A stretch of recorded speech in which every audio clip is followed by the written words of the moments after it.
good thing. Oh my gosh, I love it. It was funny. It was actually a funny story. I'm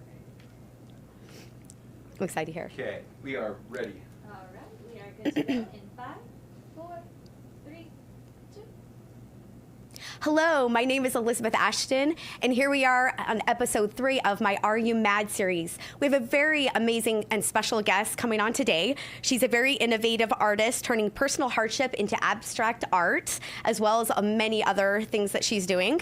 Her name is Hurricane Karina Taylor, and we met at a Tao party for Miss Fabulous, her birthday party, and we clicked right away because she, to me, reminds me of Punky Brewster. I'm like, it's Punky Brewster.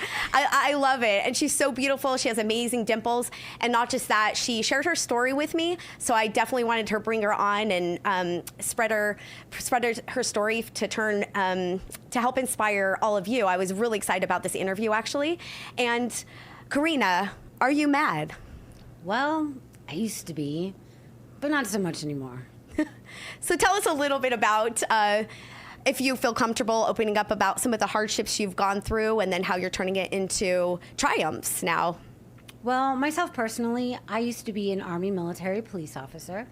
And through the military, you experience ups and downs. People always ask me, well, how was your experience in the military? And one thing I always tell people is, well, I have some of my best and some of my worst memories from the military. And this is probably the first time I've ever actually talked about what I'm about to talk about. Yeah, that's why we talked ahead of time. So as a behavioral therapist, I used to give speeches to refugees from all over the world with NAMI, a National Alliance on Mental Illness. I want to make sure you weren't going to be triggered by anything. No, I'll be okay. Okay. Just want to make sure. Okay. Yes, I'll be fine. So one thing I've never really talked about before is when I was younger, I didn't know how to deal with things that I was seeing or experiencing. And so I used to be a cutter. And this is why I feel like your message is very powerful, because I worked at the school as a behavioral therapist for a year.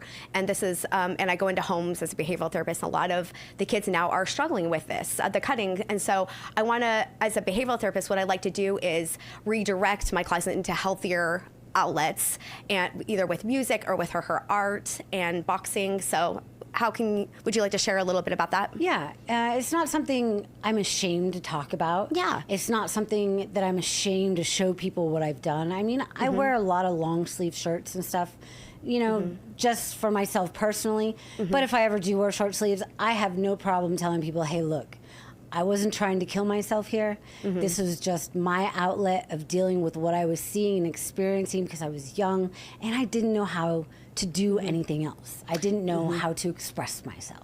And I love that you're real about that. And when I first met you, you actually showed me your scars, and that's the reason I wanted to bring you on my podcast. I said, I feel like we need to get real about these things and to help the viewers understand ways that we can turn it into a healthier direction like you have. So, yeah.